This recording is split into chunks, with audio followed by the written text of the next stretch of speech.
সুপ্রিয় শ্রোতা, আসসালামু আলাইকুম। শুরু করছি নিয়মিত আয়োজন ভূতের গল্প।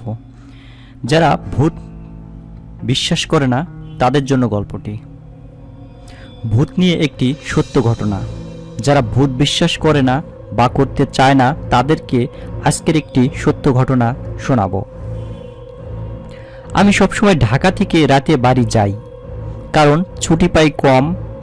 আবার চিন্তা করি রাতে চলে গেলে পরের দিন সকালটা বাসার সাথে সবাই একসঙ্গে সময় কাটাতে পারবো। সকালটা বাসা থেকেই শুরু করা যাবে। ছাত্র অবস্থায় ক্লাস শেষ করেই রওনা হয়ে যেতাম। এখনও অফিস শেষ করেই সোজা মহাখালী, তারপর ময়মনসিংহ, হালুয়াঘাট, মোটামুটি 6 ঘন্টা লাগে। একদিন ক্লাস শেষ করে বাড়ি রওনা হলাম। আমাদের বাজারে যেতে যেতে রাত 12টা বেজে গেল। বাজারে গিয়ে দেখি সুভাষ, আমার বাল্যবন্ধু, আমাকে দেখেই বলল, আমরা তো প্রতিদিন রাতে একদম আড্ডা মারি, তুই খেয়ে চলে আসিস, বাজারেই আমরা থাকি, বাজারেই আমার বাসা। বাসায় গিয়ে আম্মার সাথে কথা বলতে বলতে খাওয়া শেষ করলাম 1টার দিকে। বাজারে গিয়ে কাউকে না পেয়ে ভাবলাম সবাই হয়তো চলে গেছে। আমি 2টা সিগারেট কিনে কদমতলী রওনা হলাম। বাজার থেকে কদমতলী সিকি কিলোমিটার, বেশ দূরে না। তখন আষাঢ় মাস, আকাশে চাঁদও আছে, কিন্তু আষাঢ়ের মেঘ এবং চাঁদের আলো দুটাই মিলে একটা অদ্ভুত আলো আধারের খেলা চলছে। এই কালো অন্ধকার আবার যেন ভরা পূর্ণিমা। একটা সিগারেট ধরিয়ে রাস্তায় হাঁটছি। কিছুটা ভয়ও লাগছে। এমন রাতে একা একা হাঁটতে ভূত প্রেতের কথা একটু বেশি মনে পড়ে। বামের ঘর, জঙ্গল থেকে ঝিঝি পোকার শব্দ, একটা অদ্ভুত সুর যেন সৃষ্টি হচ্ছে। যে সুরের তালে তালে নিজেকে নিয়ে খুব হারিয়ে যেতে ইচ্ছে করে।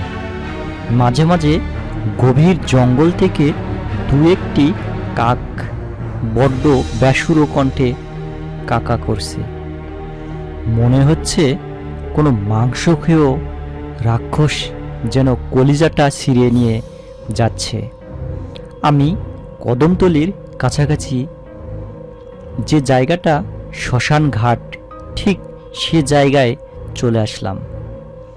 এইখান থেকে আমাদের যে জায়গায় বসে আড্ডা দেওয়ার কথা সেই জায়গাটা স্পষ্ট দেখা যায়।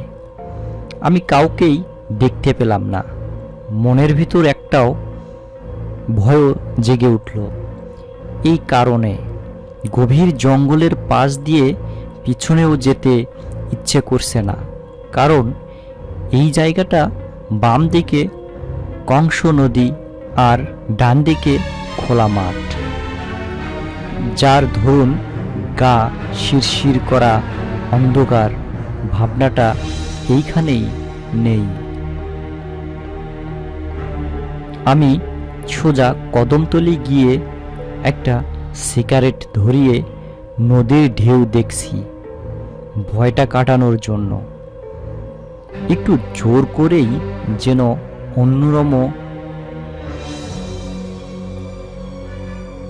অন্যমনস্ক হয়ে যেতে চাইলাম। মাঝে মাঝে কয়েকটা কলা গাছ নদী দিয়ে ভেসে যাচ্ছে। দূর থেকে মনে হচ্ছে কোনো লাশ ভেসে যাচ্ছে। মৃত্যু প্রাণীর গন্ধে বমি হওয়া অবস্থা। হঠাৎ হঠাৎ একটি কান্নার শব্দ শুনতে পেলাম। হি হি হি হি হি আওয়াজ আসছে কানে। কিছুটা ভয় পেয়ে গেলাম। আমার কাছে থেকে হাত 20 দূরে ঠিক আমার বাম দিকে তাকিয়ে দেখি একটি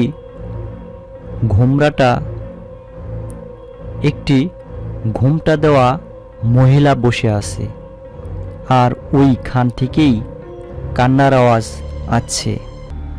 ভয়ে আমার আত্মা